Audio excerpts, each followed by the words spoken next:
बोलिए गुरुदेव की जय। नमो नमो गुरुदेव को,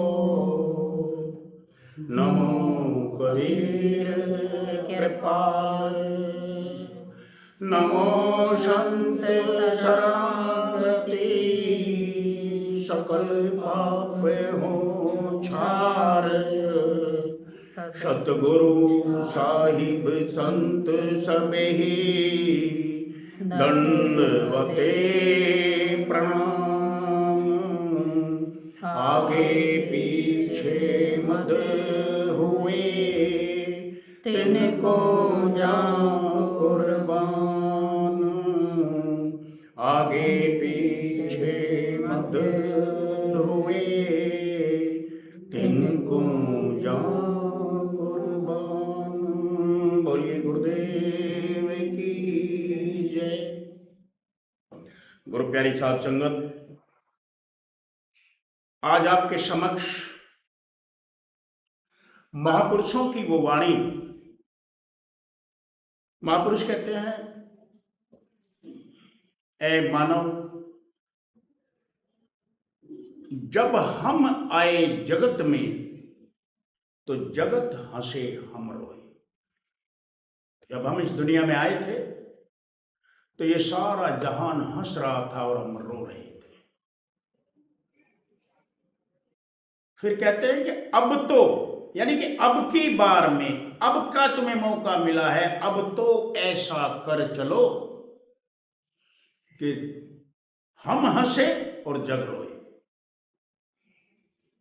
देखने में ये आ रहा है कि जाने वाला भी रो रहा है और रहने वाले भी रो रहे हैं। क्यों? क्योंकि जो जाने वाला है उसने अपने जीवन में वो कार्य नहीं किया जिससे वो खुश रह सकता या प्रफुल्लित रह सकता। उसने अपने जीवन में वो कार्य किया जिससे वो अपने जीवन में उन कार्य को करते हुए भी दुखी, और उस कार्य का जब परिणाम आया, जब उसका फल मिला, तो उसको सजोने में, संगोड़ने में भी दुखी, और जब वो यहां से कूच करते हैं तो उसको छोड़ने में जो दारुण दुख होता है, फिर भी दुखी। तो जन्म से पैदा हुए, रोते पैदा हुए, रोते रोते जिंदगी जा रही है, और रोते रोते ही हम दुनिया से कूच करेंगे। फिर ऐसा हमने क्या करना चाहिए कबीर साहिब की वाणी के अनुसार कि अब तो ऐसा कर चलो कि जग ये रोए और हम हंसे, हम हंसे जग रोए। तो इसके लिए हमें सबसे पहले बहुत जरूरी है कि उन ज्ञानियों की, उन संतों की सोबत चाहिए जो हमारी इस बीमारी का इलाज जानते हैं। दुर्भाग्य हमारा ये है कि मनुष्य जन्म तो मिला, लेकिन उन महापुरुषों की सोबत नहीं मिली जो इस बीमारी को भी जानते हैं और इसका इलाज भी जानते हैं। तो अब इसके लिए मैंने एक शीर्षक, जिसका नाम है रहबरे कामिल की प्राप्ति, यानी वो रहबर, वो कामिल, वो मुर्शिद, वो गुरु जो हमारे जीवन में ये बाहर ले आए, अगर हमने उसकी कमाई की है, सच्ची कमाई की है जो उसने बताया है, तो हम हंसते हुए जाएंगे, अन्यथा रोते हुए ही जाएंगे। तो आज के सत्संग में इसी शीर्षक पर कुछ प्रश्न और उनके उत्तर आपको दिए जाएंगे। तो संसार में मनुष्य जन्म लेकर हम बहुत सारी वस्तुएं इकट्ठी करते हैं, बहुत सारी, पता नहीं कितनी, जो भी समझ में आए। जैसे धन है, जायदाद है, मान है, प्रतिष्ठा है और परिवार है। और इन परिवार के लिए जो भी सुख सुविधाएं हमें जुटानी, हम सब जुटाते हैं। लेकिन जब जीवन का हमारा अंत आता है, जब हमारे जीवन का अंत आता है, क्यों? क्योंकि इस संसार में अगर कोई सच है तो वो केवल यही है कि हम सब ने यहां से एक ना एक दिन जाना जरूर है। हम यहां रहने नहीं आए, लेकिन हमने ये भूल करी है बहुत भारी। हम भूल गए जाना, हमें याद नहीं है। सबको यहां बसना याद है। सब रात दिन इसी में लगे हैं कि जैसे भाई हम तो यहीं हैं, रहेंगे। ऐसा नहीं है कि हम यहां बसेंगे। हम यहां बसने नहीं आए, हम यहां से जाने के लिए आए हैं। और जब जाने के लिए आए हैं तो महापुरुष कहते हैं कि भाई तुम वो काम करो, जब तुम यहां से जाओगे तो अकेले जाओगे। कोई माता पिता भाई बंधु जमीन जायदाद मान पद प्रतिष्ठा धन संपत्ति कोई तुम्हारे साथ नहीं जाएगा। महापुरुषों ने कहा, एक भजन है उनका, हो यारा मतला दे सिर भारा रे, हो यारा तुझको चलना दूर है, मतला दे सिर भारा, हो यारा। हमें उस मार्ग पर जाना है जिस मार्ग पर हम कोई संगी साथी को साथ नहीं ले जा सकते, अकेले जाना है। और सिर पर भार रखकर उस मार्ग पर नहीं जाया जा सकता, क्योंकि वो मार्ग दोधारी तलवार की तरह है। वो मार्ग इतना नाजुक है कि हमसे अपना वजन नहीं चलता, फिर और की बोझ हम कैसे लाद के चलेंगे। इसलिए मजबूरी हो जाती है कि यहाँ जो भी हमने कमाया, धन संपदा, बैंक बैलेंस, जो पद या प्रतिष्ठा, जो परिवार, जो रिश्तेदार, जो देश समाज, वो उस समय में कोई हमारे साथ नहीं जाएगा। और ये मार्ग पर कौन ले जाएगा हमें? अगर हमने अपने जीवन में कोई ऐसा रहबरे कामिल, कोई पूर्ण अध्यात्म तत्वता संत, उससे हमने मित्रता की है, तो वो हमें इस मार्ग पर लेकर चलेगा। माफ करना, हमारी स्थिति कैसी है? बच्चों की तरह है। जैसे जो बच्चे हैं, वो बच्चों का सबसे खुशी का दिन वो दिन होता है जिस दिन उनको स्कूल ना जाना पड़े। अगर और भी ज्यादा खुशी देखनी है तो देखिए, जब बच्चा स्कूल से छुट्टी होती है तो कैसे वो हाथ उठा के दौड़ता है जैसे वो कैद खाने से बाहर आया। लेकिन माँ बाप उसको जबरदस्ती स्कूल भेज रहे हैं, इसलिए भेज रहे हैं कि इनका भविष्य खराब हो जाएगा अगर ये स्कूल में नहीं गए तो। जाना कोई नहीं चाहता। ठीक यही हम इस संसार में आए हैं, तो जो सत्संग है, जहां सच्चा संग होता है, वहां हम नहीं जाना चाहते। कोई ना कोई बहाना चाहिए, हम वहां से टलने की कोशिश करते हैं।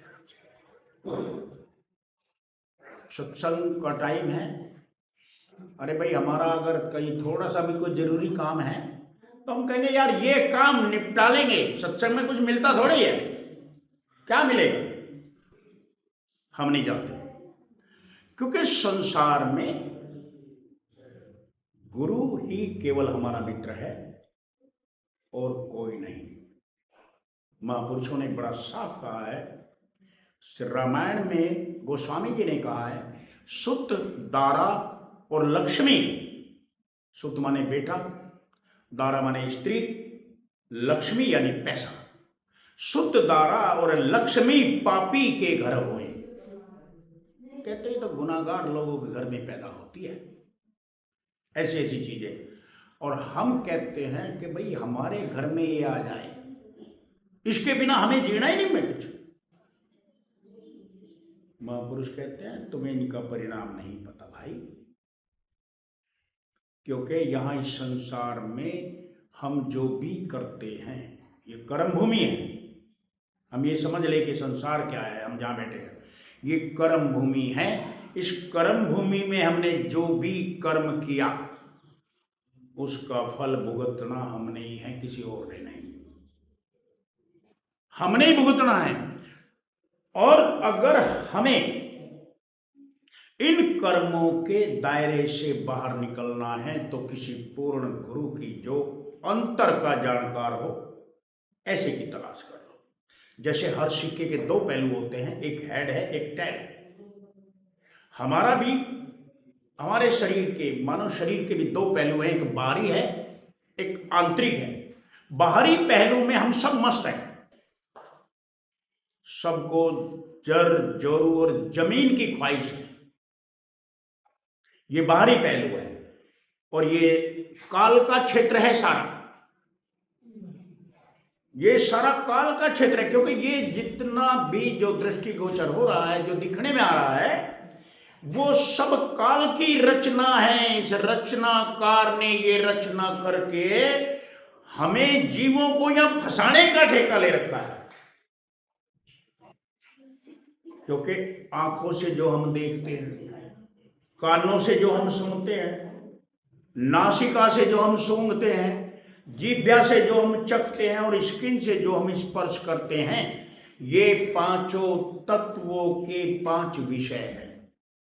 पांच तत्व कौन से हैं? पृथ्वी है, जल है, अग्नि है, वायु है और आकाश है। इन पांचों तत्वों के ये पांच विषय हैं: शब्द, स्पर्श, रूप, रस और गंध।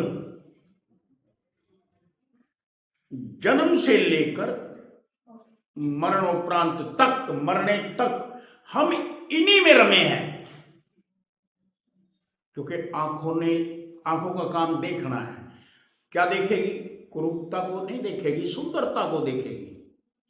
सुंदरता चाहिए इसको, कुरूपता आएगी तो उसे कहे से हटा यार। कान है, हमारी बड़ाई चाहते हैं, कोई हमें गाली दे तो नहीं बर्दाश्त होगा। नासिका है, सुगंधी चाहिए, दुर्गंधी नहीं चाहिए।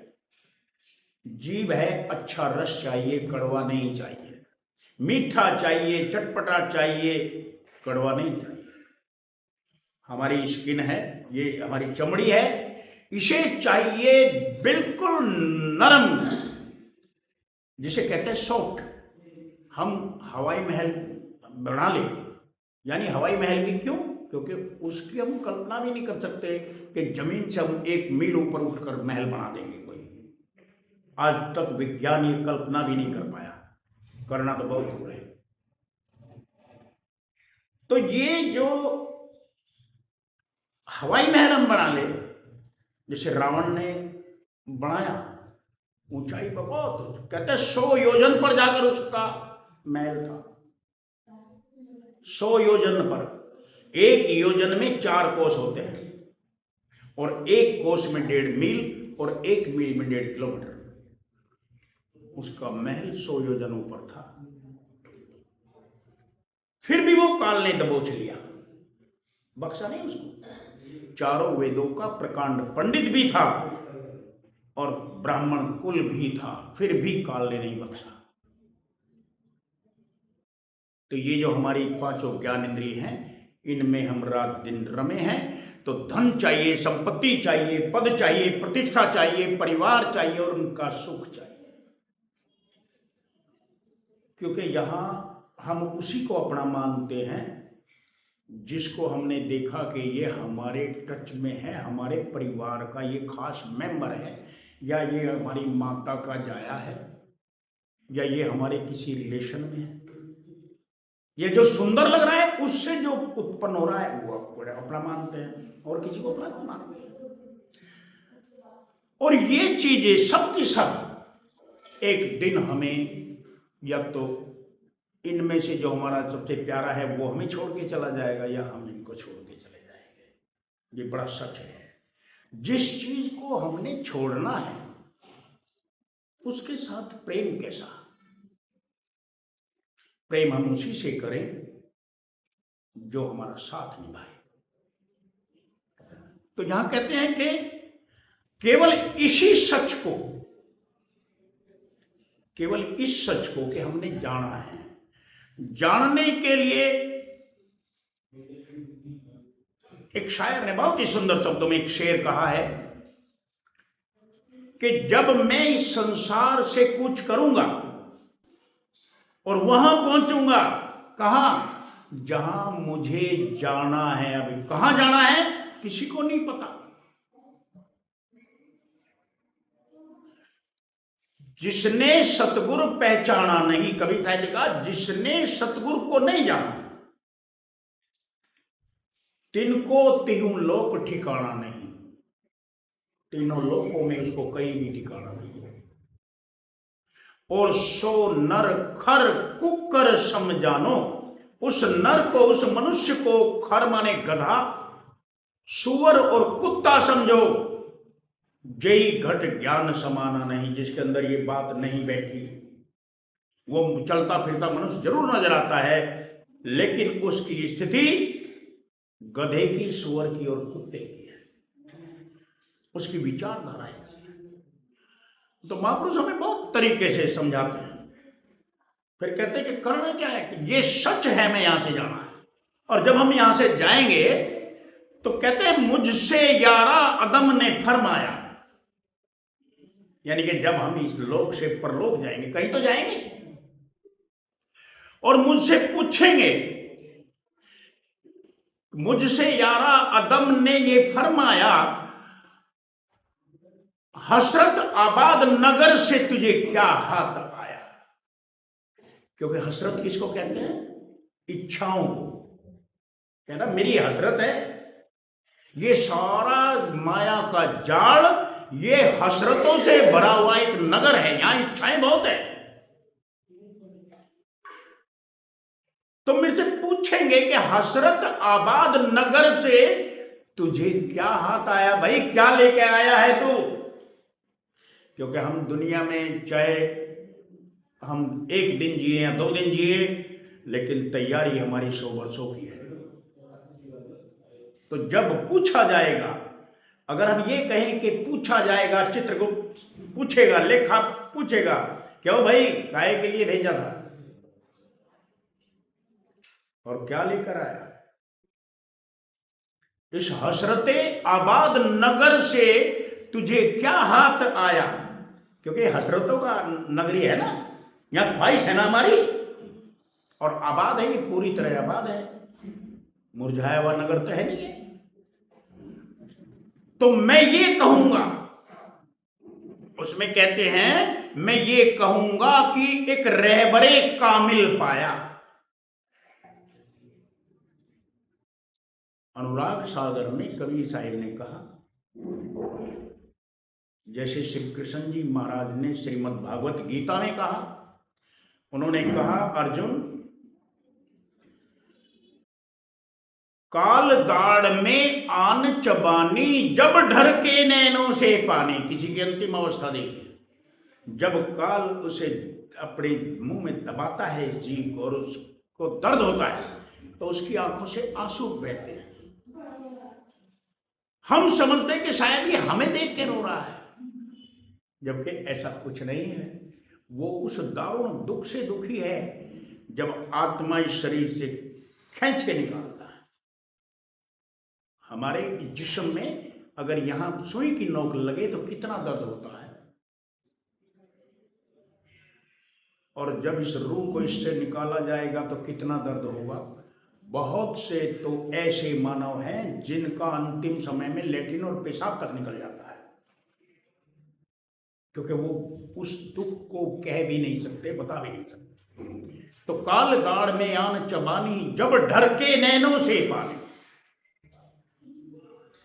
अनुराग सागर में कबीर साहब ने कहा, अश नहीं को देखा भाई, ऐसा कोई नहीं देखा जो अंतहु यम से ले छुड़ाई।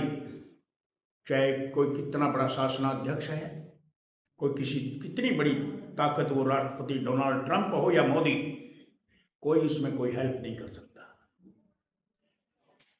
काल दाड़ में आन चबानी, जब ढर के नैनों से पानी, अस नहीं को देखा भाई, ऐसा कोई नहीं देखा जो अंतिम उस समय में हमारी कोई हेल्प कर सके। क्योंकि हमने संसार में जितने रिश्ते नाते जितना भी जो कुछ किया है वो सब इसलिए इकट्ठा किया है कि ये हमारे इमरजेंसी समय में काम आएंगे। हमारे ऊपर कोई दुख परेशानी आ जाए तो ये हेल्प करेंगे, लेकिन एक अंतिम समय में जो हमारे ऊपर दुख बीतता है, जो हमारी रूह से ये शरीर से रूह निकाली जाती है, महापुरुष तो कहते हैं कि इतना दर्द होता है जैसे 1000 बिच्छू एकदम डंक मारते हैं। उस समय में कोई साथ नहीं देता, केवल एक रहबर, एक मुर्शिद, एक अध्यात्म। क्योंकि हमारे शरीर की मैंने बताया था 2 पहलू, एक बाहरी है एक आंतरिक है। आंतरिक पहलू से हम सब नावाकिफ हैं, हमें नहीं पता अंतर में क्या है। मेडिकल साइंस ने खोजबीन करी, उन्होंने मांस के छोटे छोटे टुकड़े पाए और उन्हीं को किसी को जिगर कह दिया, किसी को तिल्ली कह दिया, किसी को यकृत कह दिया, किसी को उन्होंने कुछ कह दिया, किसी को कुछ कह दिया। लेकिन हमारे रूहानियत के राइयों ने, जो महापुरुष हुए हैं, वैज्ञानिक हुए आंतरिक, उन्होंने कहा अरे भाई इस देह में सारे ब्रह्मांड मौजूद हैं। डॉक्टरों ने कहा हमें तो कहीं दिखाई देते नहीं। अब वो कहते हैं कि तुम्हारे पास वो नजर नहीं है जिससे तुम देख सको। तुम्हारा विज्ञान उस नजर को पैदा नहीं कर सकता जिस नजर से वो चीज दिखती है। क्योंकि अगर हमें दूर की चीज देखनी है तो दूरबीन चाहिए, नजदीक की चीज देखनी है तो खुर्दबीन चाहिए, माइक्रोस्कोप चाहिए। अगर हमें अंतर में इस मांस के लोथड़े में क्या चीज समाई है, अगर उसे हमें देखना है तो हमें आत्मा की आंख चाहिए। और आत्मा के विषय में विज्ञान नहीं जानता, उसकी आंख के बारे में क्या जानेगा। तो ये हमारा आंतरिक पहलू है। इस आंतरिक पहलू में सब, किसी बिरले को छोड़कर सब नावाकिफ है, किसी को नहीं पता क्या है। कबीर साहब ने कहा अवधू अंधा धुंध अंधियारा, कोई जानेगा जानन हारा। अवधू अंधा धुंध अंधियारा, काया माही बाग बगीचे, काया माही नौलख तारा। और यहां तक कहते हैं कि ये मत समझो सारा ब्रह्मांड तो है ही है, और यहां तक है कि यही में गुरु हमारा, इसमें हमारा गुरु भी है जिसे हम सदगुरु कहते हैं। तो ये चीजें अंतर की जो जानकार है, जैसे अर्जुन को श्री कृष्ण जी महाराज मिले, उन्होंने कहा अर्जुन तूने मेरा बाहर का रूप देखा, ये अंतर का नहीं देखा, देख मैं क्या हूं। उन्होंने अपना विराट रूप दिखाया और दिखाया कि मैं कालों का भी महाकाल हूं, सबको मैं उठा लूंगा, सबको खा जाऊंगा, इसलिए तू ये युद्ध कर।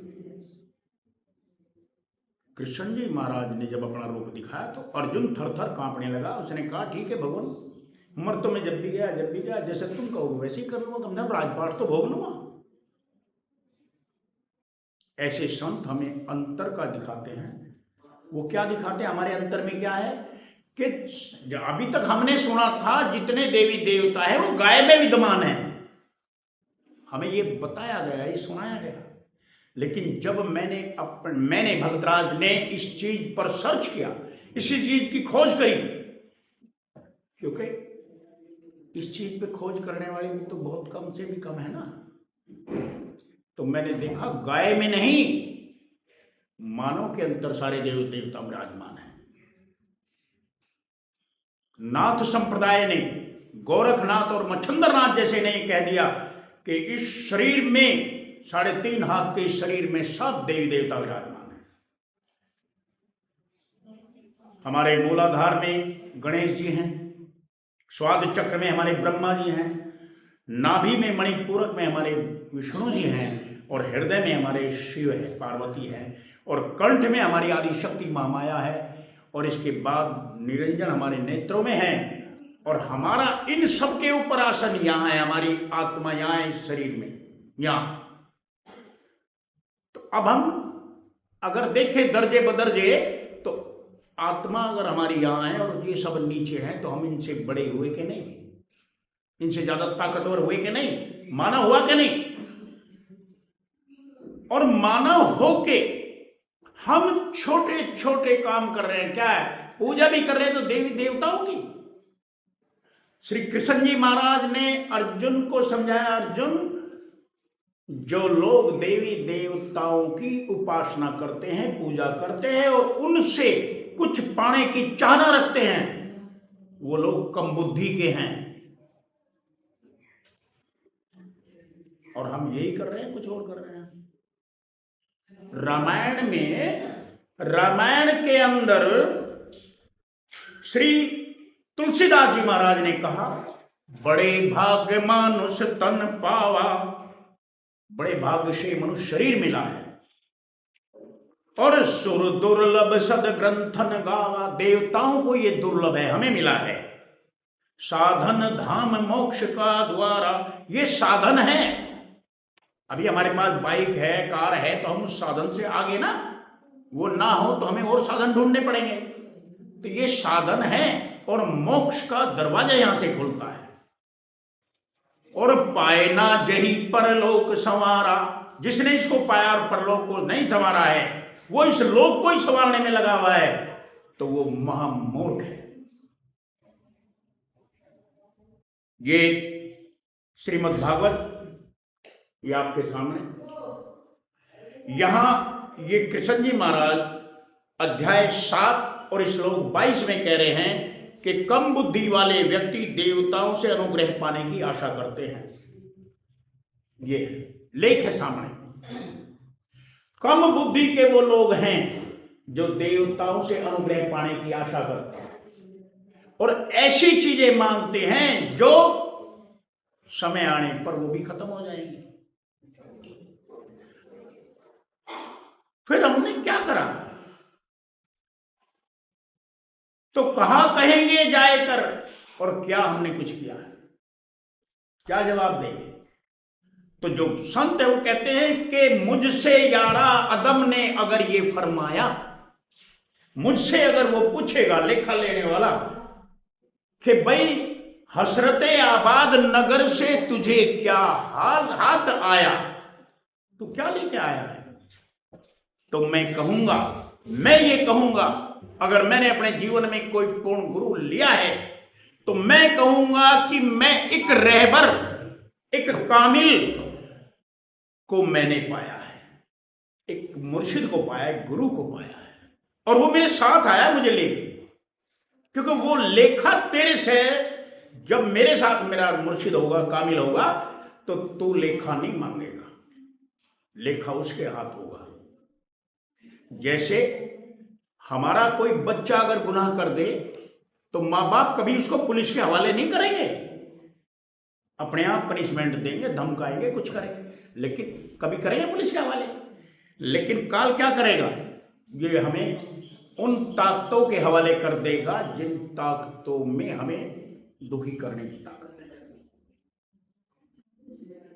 जाओ भाई, इसको इसने ये कर्म किया, तो मैं कहूंगा कि एक रहबर, एक कामिल को मैंने पाया, और जिंदगी की यही दौलत है और यही शर्माया। भाई मैंने जिंदगी में एक रहबर को पाया है, मेरी दौलत यही है, लेके दुनिया में यही मेहरे ओ वफा में आया, मैं दुनिया से यही मेहर की, दया की, एक वफा की सौगात लेके आया हूं, अपने मोहसिन की गुलामी की सनद में लाया। मैं अपने गुरु की उसकी सनद लेके आया हूं। सनद किसको कहते हैं? प्रमाण पत्र, सर्टिफिकेट। मैं अपने गुरु को लेकर, मेरा गुरु मुझे लेकर आया, ये उसकी सनद है। अर्थात यदि संसार में कोई सबसे बड़ी कमाई है तो केवल यही है कि पूर्ण गुरु के सानिध्य में रहे, क्योंकि यही सच्ची कमाई है, और यही सच्ची कमाई हमारे साथ जाएगी। यही सच्ची कमाई हमारे साथ जाएगी और कोई नहीं जाएगी। इसलिए संत मत की दृष्टि में अगर देखा जाए तो मनुष्य के लिए सबसे बड़ा सौभाग्य यह है कि उसे पूर्ण गुरु की शरणागत हो जाना चाहिए। और ये खुशनसीबी किसको मिलती है? जैसे हम कहते हैं भाई इसके पास तो बड़ी दौलत है, इसके पास तो बड़ा खजाना दब रहा, भाई इधर राजा है। कहता है नसीब है यार इसका, क्योंकि नसीब से ही मिलता है ना सब कुछ। लेकिन महापुरुष कहते हैं, रामायण में गोस्वामी जी कहते हैं, सुत दारा और लक्ष्मी पापी के घर हुए। तो वो सही कह रहे हैं या गलत कह रहे हैं? जबकि रामायण को हर एक व्यक्ति मानने को मजबूर है। वो कहता है अरे भाई कोई खुशी का काम हुआ रामायण का पाठ करा दो। मात्र पाठ करने से उसके घर में सुख सुविधाएं आने लगती है, उसका ये मानना है। तो कहते हैं कि यदि संतों की शरणागत हो जाए, फिर कहते हैं कि भाई सौभाग्य क्या है फिर? अगर ये तो है भाई पाप की कमाई, फिर क्या है? कहते हैं कि बिन सत्संग विवेक नहीं होई। बिना सत्संग के विवेक नहीं होगा, यानी असलियत समझ में नहीं आएगी। विवेक का मतलब है असल समझ। बिन सत्संग विवेक नहीं होई और राम कृपा बिन सुलभ नहीं सो। परमात्मा अगर हम पे दया करे तो हमें विवेक मिलेगा। हमें विवेक नहीं मिल रहा है, हमें मिल रही है समझ। समझ से क्या है? आंखों ने जो देखा, बुद्धि ने 1 मिनट से पहले मोहर लगा दी, 1 सेकंड से पहले मोहर लगा दी, ये ठीक है ये गलत है। कानों ने जो सुना उस पर मोहर लगा दी 1 सेकंड से पहले, ये ठीक है ये गलत है, इसने गाली दी है, इसने मेरी बड़ाई करी। नाक ने जो सूंघा वो भी मोहर लगा दी, जीभ ने जो चखा वो भी मोहर लगा दी, और स्किन ने जो स्पर्श किया उसकी भी मोहर लगाई। ये विवेक नहीं है। विवेक है हमारे अंतर के उस पहलू को समझना जो हमारे अंतर में विराजमान। अंतर में क्या है? कहते हैं वेदों ने कहा जो पिंडे जो इस पिंड में है वो ब्रह्मांड में है। जो पिंडे सो ब्रह्मंडे, और जो खोजे वो पाए। अरे जो ब्रह्मांड में है वो पिंड में। ब्रह्मांड में क्या है? ब्रह्मांड में सूरज है, चंद्रमा है, तारे हैं, मानव शरीर में है। लेकिन सवाल ये है कि क्या हमने देखा है? नहीं देखा। देखने वाले भी यहां मौजूद हैं और जिन्होंने नहीं देखा वे भी मौजूद हैं। हमारे शरीर में हमने कर्म भी, तुमने अपने अंतर में सूरज चांद देखे,